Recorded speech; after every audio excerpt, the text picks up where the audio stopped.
প্রকৃতি মানেই শরৎকাল, আর শরৎকাল মানেই কাশফুল। কাশফুল ভালো লাগে না এমন কোনো মানুষই নেই। আর চলে এসেছে শরৎকাল, শরৎকালে কাশফুলের সাথে ছবি তুলনায় আমার মনে হয় এমন কোনো মেয়েই নেই। আসসালামু আলাইকুম, কেমন আছেন সবাই? আশা করছি ভালো আছেন। আমরা আল্লাহর মতে খুব ভালো আছি। আমাদের সবাইকে আমাদের নতুন সংসারে ওয়েলকাম জানাই।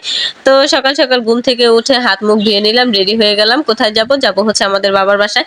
তো যারা আমার পুরান ভিউয়ার্স তারা সবাই জানেন যে প্রতি শুক্রবারে আমি কোথায় যাই। আসলে বাপ মা হচ্ছে পৃথিবীতে সবচেয়ে বড় একটা নিয়ামত, যতদিন আছে ততদিনই এই নিয়ামত থেকে কেন বঞ্চিত হব। এই জন্য হচ্ছে আমি সব সময় আমার বাবা মার সাথে থাকার চেষ্টা করি, বা যখনই সময় পাই তখনই ওনাদের কাছে যাই, আমার ভালো লাগে। তো এরপর হচ্ছে রেডিমেডি হয়ে চলে গেলাম আপনার ওই বাসায়। আর সবাই তো জানেন যে আমার আম্মু হচ্ছে আমার ভিডিও করা বা ইয়ে করা সে জানে না। এই জন্য হচ্ছে আমি শুধুমাত্র যাওয়ার ভিডিওগুলো নিতে পারি, বাট আসার ভিডিওই নিতে পারি।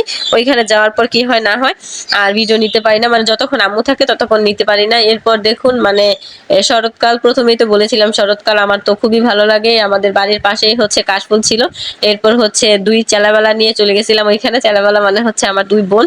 তো ওদেরকে নিয়ে হচ্ছে ওইখানে গেছিলাম। দেখুন প্রকৃতি কত বেশি সুন্দর, মানে প্রচুর পরিমাণে রোদ থাকার কারণে ভিডিওগুলো ফ্যাকাশে হয়ে গেছে, কিন্তু বাস্তবে দেখতে আরো অনেক বেশি সুন্দর ছিল। তো সবাই মিলে তো আপনার কাশফুলের সাথে ছবি তুলি। দেখুন প্রকৃতিতে ফোটা প্রত্যেকটা জিনিসই অসাধারণ সুন্দর। কার কার ভালো লাগছে অবশ্যই কমেন্ট করে জানাবেন। এরপর হচ্ছে রোদ থেকে চলে আসি, এসে হচ্ছে সবাই মিলে পেয়ারা মাখা খাই। লবণ আর মরিচ দিয়ে আর হচ্ছে কাসুন্দি দিয়ে সবাই মিলে পেয়ারা মাখা খেলাম। এরপর হচ্ছে আপনার দুপুরবেলা আপনার আমার আম্মু ছিল, যার কারণে ভিডিও ফুটেজ নিতে পারি নাই।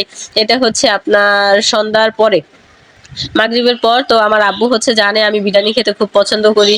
তো এরপর উনি হচ্ছে নামাজ পড়তে গেছিল, আসরের নামাজ। তো নামাজ পড়ে আসার সময় আমার জন্য হচ্ছে বিরিয়ানি নিয়ে আসছে। আসলে বাবা হচ্ছে অন্যরকম একটা ভালোবাসা। প্রত্যেকটা মেয়েরই মনে হয় বাবা অনেক বেশি ভালো লাগে। এরপর হচ্ছে দেখুন আমি আর আমার খালা, মানে দুই খালা বোনজি মিলে বের হয়ে গেলাম।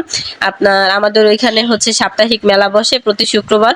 তো এখানে হচ্ছে রিজনেবল প্রাইসের মধ্যে খুবই কম দামে আপনার জামা কাপড় থেকে শুরু করে সব যাবতীয় জিনিস, খাতা, বালিশ, তোশক, তারপর মানে যা যা লাগে ঘরের, একদম মানে এভরিথিং যা কিছু আছে সব কিছু এখানে হচ্ছে পাওয়া যায়। তো এরপর হচ্ছে দুজনে মিলে চলে গেছিলাম সন্ধ্যার পর, কারণ আপনাদের ভাইয়া বলছিল আমাকে সন্ধ্যার পর নিয়ে আসতে যাবে, কিন্তু সে লেট করছিল। এই জন্য হচ্ছে আমরা দুজনে যাই, আর ওইখান থেকে অনেক কিছু কেনাকাটা করি, খাই দাই, কিন্তু এগুলা ভিডিও নিতে ভুলে গেছি। কারণ ভাই যখন কেউ শপিং এ যাবে তখন কেন ওইসব কথা মনে থাকে বলেন? তো সবাই ভালো থাকবেন, সুস্থ থাকবেন। আমাদের ভিডিওটা কেমন হয়েছে অবশ্যই কমেন্ট করে জানাবেন। আল্লাহ হাফেজ।